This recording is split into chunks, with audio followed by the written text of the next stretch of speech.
Assalamualaikum warahmatullahi wabarakatuh. Halo teman-teman semuanya, selamat datang di podcast Bakti Sosial KMFKM UNAN. Di podcast kali ini, kita akan kedatangan salah satu narasumber yang pastinya keren banget.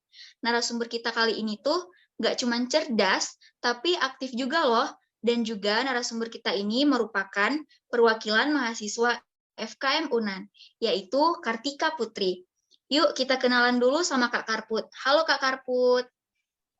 Halo Nadia dan juga teman-teman yang keren seperti kegiatan hari ini podcast Baksos KMFKM UNAN ya, dan waalaikumsalam warahmatullahi wabarakatuh untuk semua. Nah, sebelum kita mulai podcast ini, tak kenal maka tak sayang, mungkin aku perkenalan dulu Kak. Halo semuanya, perkenalkan aku Reski Fauzan bersama rekan aku Salsabila Nadia. Pada kesempatan kali ini akan memandu podcast kita bersama Kak Karput dengan tema Survive on Pandemic. Oke deh Kak, kita langsung aja nih. Nadia udah nggak sabar mau nanya banyak hal ke Kak Karput nih.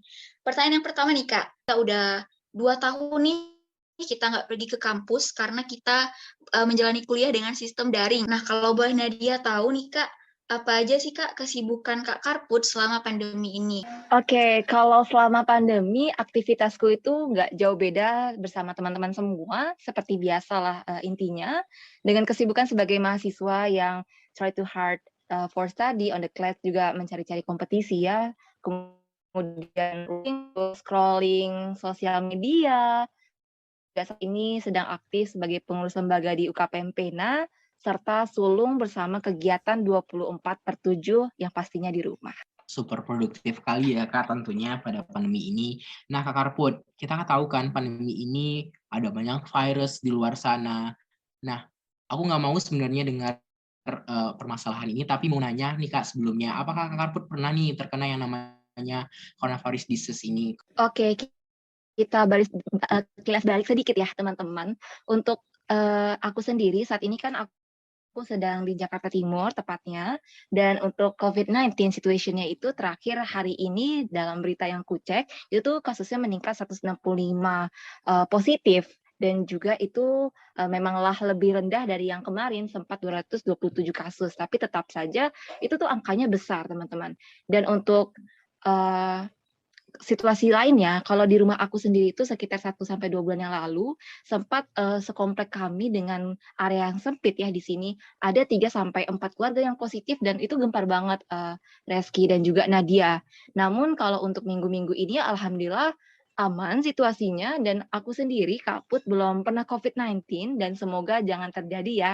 Itu berlaku juga buat teman-teman semua. Amin. Amin. Selanjutnya nih Kak, kita tahu ada sekarang tuh istilah katanya itu 6M. Nah, pendapat Kak Put nih tentang 6M ini gimana Kak?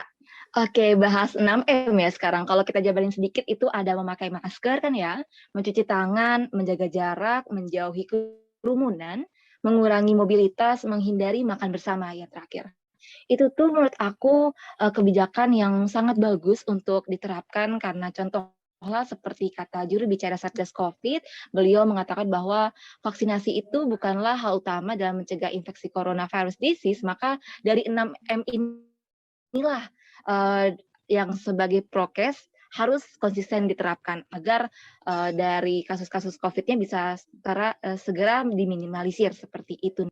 Oh gitu ya Nadia. Nah Kak Karput, dari penerapan 6M ini nih, menurut kacamata Kak Karput, apakah benar-benar udah dijalani nih sama teman-teman semua di lingkungan Kak Karput atau di skala besar seperti nasional ini? Gimana nih Kak pandangannya? Oke, kalau aku bahas sedikit dulu untuk penerapannya di kehidupan sehari-hari ya.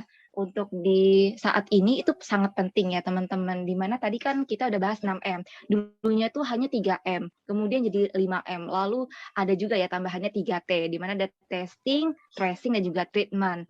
Nah, dengan perubahan anjuran yang semakin ketat ini tentunya semakin menyadarkan bahwa situasi COVID-19 itu nggak bisa disepelekan. Benar di Kak Karput. Jadi teman-teman semua selalu diingat ya protokol 6M-nya. Nah, Kak Put, Nadia juga penasaran nih. Kita tahu ya mungkin sekarang nih kalau kita ketemu sama orang baru atau jumpa sama teman lama, pasti pertanyaannya itu kamu udah vaksin atau belum gitu.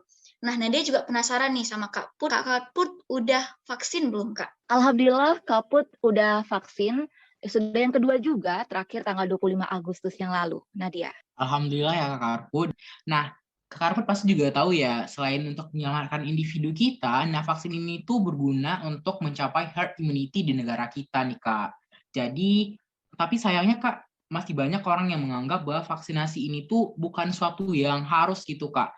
Menurut kacamata Kak Karpet gimana nih Kak sebagai salah satu mahasiswi kesehatan masyarakat Kak? Oke, tadi ada 2 pertanyaan yang masuk seperti itu ya. Menurut aku tentang menciptakan herd immunity terhadap COVID-19 ya, dengan vaksinasi, walaupun tadi sempat aku jabarkan bahwa bukanlah hal utama vaksinasi ini untuk mencegah infeksi virus corona disease tadi. Tapi dengan vaksin inilah, serta kitanya juga menjaga hidup sehat, maka penyebaran penyakit dapat dikendalikan, kemudian juga sistem imun diperkuat, kekebalan kelompok terbentuk, dan juga di akhir diharapkan dapat memutus rantai penularan dan mengakhiri pandemi COVID-19 tadi. Terus juga sempat dibahas ya sama Res talking about hak dan kewajiban vaksinasi. Kenapa harus? Nah, di sini ada pertimbangan dari harm principle di mana wajib vaksinasi itu layak dilakukan karena bisa timbul krisis kalau misalnya target cakupannya itu gagal dicapai. Pada dasarnya vaksinasi itu adalah tanggung jawab bersama teman-teman. Dengan meningkatkan upaya komunikasi dan edukasi, rasanya semua itu bisa dipahami bersama. Oke deh, Kak. Tapi juga kita ada pertanyaan terakhir nih Kak buat Kak Karput. Yang kita tahu selain 6M dan juga vaksin yang berasal dari internal seseorang, juga ada nih bantuan dari eksternal, salah satunya sebagai peran kita sebagai mahasiswa kesehatan masyarakat untuk mengedukasi khalayak ramai, mengedukasi masyarakat terkait bahayanya pandemi ini dan bagaimana cara survive on pandemic itu. Menurut tema kita tadi, nah menurut pandangan kakak gimana nih Kak? Pada akhirnya ada mahasiswa kesehatan yang berinisiatif untuk memberikan bantuan selama masa pandemi ini Kak. Contohnya membagikan masker, hand sanitizer, dan bantuan lainnya secara gratis di masyarakat. Gimana tuh Kak? Oke, kalau dari aku, kalau misalnya kita udah bahas tentang pemberian bantuan gitu ya, tidak ada yang tidak baik dalam pelaksanaannya dan pasti akan membawa positive vibes untuk semua yang terlibat. Itu tentu membuat masyarakat terbantu gak sih? Dan diharapkan semangat lagi gitu dalam prokes serta giat untuk beradaptasi oleh lingkungannya.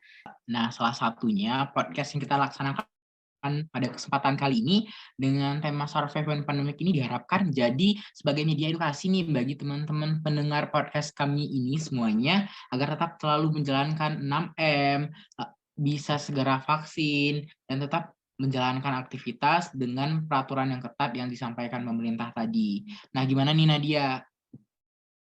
Iya, aku setuju banget sama yang dibilang Kak Karput tadi. Nggak terasa nih kita udah ada di penghujung acara podcast kita pada hari ini. Boleh dong Kak, Kakak kasih sedikit closing statement mengenai podcast kita kali ini, Kak. Oke, closing statement-nya tidak berlama-lama, intinya dari kegiatan pada hari ini itu bersama dengan Nadia dan juga Reski itu pemberian edukasi yang bagus untuk kita semua.